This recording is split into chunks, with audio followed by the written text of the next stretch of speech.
আমার হাতে রয়েছে মাধ্যমিক তথা ক্লাস 10-এর টেস্ট পরীক্ষার একটি প্রশ্নপত্র 2024 সালে। তো তোমাদের পরীক্ষা কিন্তু কয়েকদিনের মধ্যেই অনুষ্ঠিত হতে চলেছে। কিছু কিছু স্কুলে আবার হয়ে গেছে। তো যে সমস্ত স্কুলে হয়ে গেছে তার মধ্যে থেকে আমি একটা প্রশ্নপত্র সংগ্রহ করেছি। আজকে এই প্রশ্নপত্রের মধ্যে যতটি প্রশ্ন আছে সমস্ত প্রশ্নগুলো ধরে ধরে যেমন বলবো তেমনই কিন্তু উত্তরগুলো বলে দেওয়ারও চেষ্টা করব। কাজেই তোমাদের আসন্ন পরীক্ষার কথা মাথায় রেখে আজকের এই ভিডিওটি তৈরি করেছি। এই ভিডিওতে তোমরা যেমন প্রশ্নের উত্তরগুলো জানতে পারবে, তেমনই কিন্তু নির্মিতি পার্টও আমি আলোচনা করেছি। কাজেই ভিডিওটি শুরু থেকে শেষ অবধি দেখো। আর হ্যাঁ, তোমাদের একটা বেনিফিট পাবে এই ভিডিওর মাধ্যমে, যে তোমাদের পড়াশোনাটা কতটা ইমপ্রুভ হয়েছে সেটাও কিন্তু এই প্রশ্নপত্রগুলো দেখতে গেলেও উপলব্ধি করতে পারবে। আর একটা ছোট্ট রিকোয়েস্ট, ভিডিওটি যদি ভালো লাগলে একটা অবশ্যই লাইক করো, চ্যানেলে নতুন হলে চ্যানেলটিকে অবশ্যই সাবস্ক্রাইব করে পাশের বেল আইকনে ক্লিক করো। এই বাংলা ভিডিও আপলোড করার পর আমি কিন্তু ইংরেজি প্রশ্নপত্র নিয়েও আলোচনা করব। এবার চলো আলোচনার মূল পর্বে যাওয়া যাক। তোমাদের এবার টেস্ট পরীক্ষা কিন্তু হবে টোটাল 90 নাম্বারের, 3 ঘন্টা 15 মিনিট টাইম। তো এমসিকিউ প্রশ্ন দেখো, বলেছে যেন নেশাই পেয়েছে, যাকে নেশাই পেয়েছে সে হলো তপন। তারা আর স্বপ্ন দেখতে পারল না। কারা স্বপ্ন দেখতে পারল না? দেবতারা। আমাদের কি নেই বলে কবির মত প্রকাশ। ইতিহাস। এলো ওরা লোহার হাতকড়ি নিয়ে, ওরা হলো ইউরোপীয়। কুইল হলো পালকের কলম। চকের বাসস্ট্যান্ডে আতঙ্কের হল্লা বেজে উঠেছিল। তো এখানে অপশান হচ্ছে একটি উন্মাদ পাগল, মানে কার সম্পর্কে এই হল্লাটা হয়েছিল? উন্মাদ পাগলকে কেন্দ্র করে। বহুরূপী গল্পে তোমরা পড়েছ। বৈরী দল শব্দের অর্থ শত্রু দল। 8 নম্বর প্রশ্ন, পুলিশ যার খোঁজে তল্লাশি করছিল তিনি ছিলেন একজন রাজদ্রোহী। 9, মাভৈ মাভৈ ধ্বনির তাৎপর্য হলো ভয় না পেয়ে এগিয়ে চল। 10 নম্বর হচ্ছে মধ্যেতে যে কন্যাখানি সে ছিল সংজ্ঞাহীন। 11 নম্বর, ওরা ভয়ে কাঠ হয়ে গেল, ওদের ভয়ের কারণ জামা ছিঁড়ে যাওয়া। 12 নম্বর, কোকিল হলো বসন্ত দূত। 13 নম্বর, পদ্মা কার কন্যা? সমুদ্র নৃপতির। 14 নম্বর, কবি হাত নাড়িয়ে কি তাড়ান? বুলেট। 15 নম্বর, লেখার পাত বলতে বোঝায় কলাপাতা। 16 নম্বর, যখন সমুদ্র পাড়ে সেই মুহূর্তেই তাদের পাড়ায় পাড়ায় মন্দিরে বাজছিল পুজোর ঘণ্টা। গঠন অনুসারে কোন শ্রেণীর বাক্য? তো এটা হবে মিশ্র বাক্য। এইসব মাল মশলা নিয়ে বসে। মাল মশলা কি সমাস? কর্মধারায় সমাস। এরপরে 1 নম্বর এবং 5 নম্বর প্রশ্নপত্র আলোচনা করার আগে আমরা একটু নির্মিতি পার্টে আগে আলোচনা করে নিই। দেখো 9 নম্বর এখানে বলেছে যে অনুবাদ করো, অর্থাৎ বঙ্গানুবাদ রয়েছে।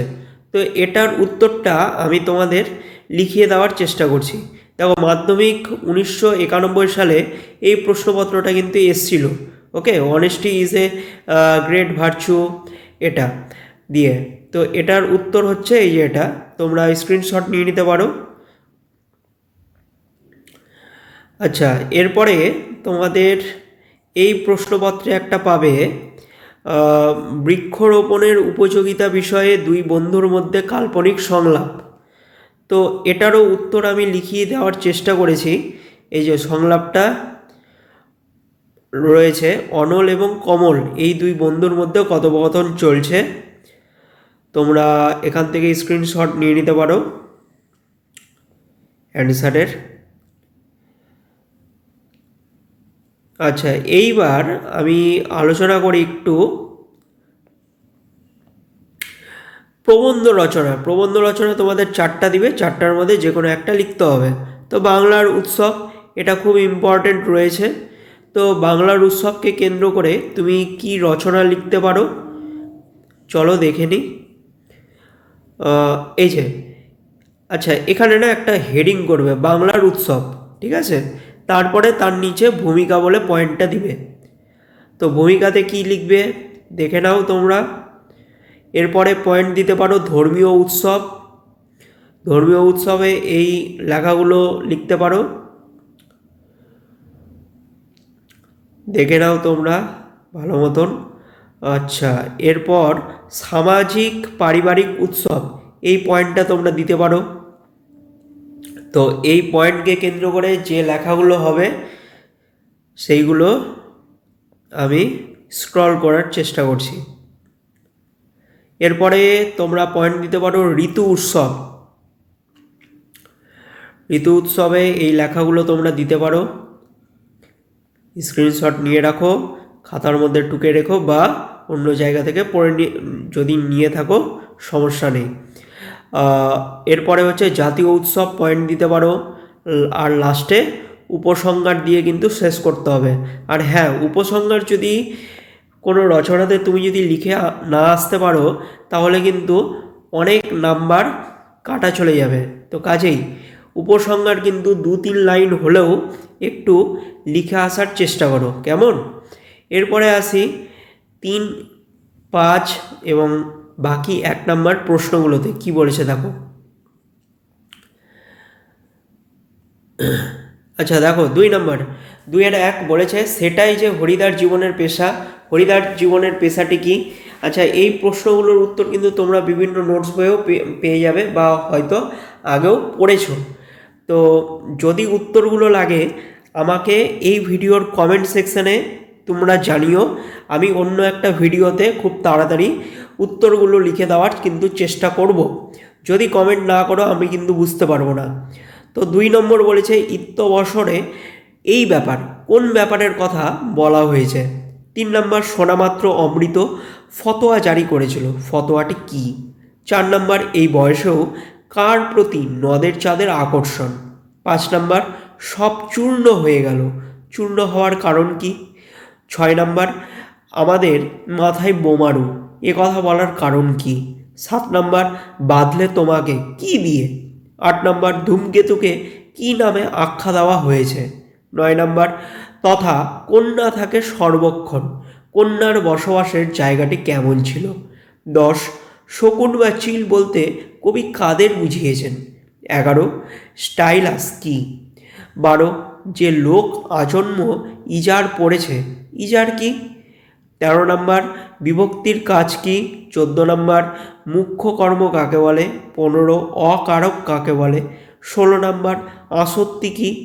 17 শোকসাগর শব্দটির সমাস নির্ণয় করো। 18 নম্বর উপমান ও উপমিতর মধ্যে পার্থক্য লেখো। 19 পুত্র কেউ কখনো শোনেনি, শিলা জলে ভাসে, এটা কি ধরনের বাক্য? 20 নম্বর প্রশ্ন বড়রা শিখিয়ে দিয়েছিলেন কর্তৃবাচ্যে আছে, এটা কর্মবাচ্যে পরিবর্তন করতে হবে। 21 নম্বর সম্বোধন পদের উদাহরণ দাও। 22 নম্বর ব্যাকরণে পুরুষ কাকে বলে? এরপর আসি প্রসঙ্গ নির্দেশ সহ কম বেশি 60টি শব্দে উত্তর দাও। এগুলো সব 3 নম্বরের প্রশ্ন। দেখো 3.1.1 কি বলেছে? যাকে খুঁজছেন তার কালচারের কথাটা একবার ভেবে দেখুন। কালচার কথার অর্থ কি? উক্তিটির তাৎপর্য লেখো। 2 নম্বর পৃথিবীতে এমন অলৌকিক ঘটনাও ঘটে, কার মধ্যে কেন এমন ভাবনার উদয় হয়েছিল? এরপর আসি যে কোনো একটি প্রশ্নের উত্তর দাও। 3.2.1 এটাও 3 নম্বরের প্রশ্ন আসবে যে তারা আর স্বপ্ন দেখতে পারলো না, কারা? কেন আর স্বপ্ন দেখতে পারলো না? স্বপ্ন দেখার অর্থ ব্যাখ্যা করো। তারপর 2 নম্বর প্রদীপ তুলে ধর, কবি কাদের কেন প্রদীপ তুলে ধরতে বলেছেন? এরপর আসি 5 নম্বরের প্রশ্নে, বাবুটির স্বাস্থ্য গেছে কিন্তু শখ 16 আনায় বজায় আছে, স্বাস্থ্য ও শখের পরিচয় দাও। 4.2 হরিদার জীবনে সত্যিই একটা নাটকীয় বৈচিত্র্য আছে, বহুরূপীর হরিদার কর্মকাণ্ডের মাধ্যমে যেভাবে নাটকীয় বৈচিত্র্য ধরা পড়েছে তার বিবরণ দাও। এরপরে 5.1 এ বারতা এ অদ্ভুত বারতা জননী, কোথা পাইলে তুমি, শীঘ্র কহ দাসে। কোন বারতার কথা বলা হয়েছে? এর উত্তরে বক্তা কি জানতে পেরেছিলেন? 5.2 চির চিহ্ন দিয়ে গেল তোমার অপমানিত ইতিহাসে। কাকে এ কথা বলা হয়েছে? কিভাবে তার অপমানিত ইতিহাসে চিরচিহ্ন মুদ্রিত হলো? এরপরে প্রবন্ধ থেকে তোমাদের দুটো কিন্তু প্রশ্ন আসবে, তার মধ্যে একটা প্রশ্নের উত্তর করতে হবে। তো এটা কমন প্রশ্ন। আমরা কালিও তৈরি করতাম নিজেরাই, কালি তৈরি করার কাহিনীটি লেখো। 6.2 কলিকাতা বিশ্ববিদ্যালয়ে যে পরিসভা সমিতি নিযুক্ত করেছিলেন, পরিসভা সমিতি সম্পর্কে সংক্ষেপে আলোচনা করো।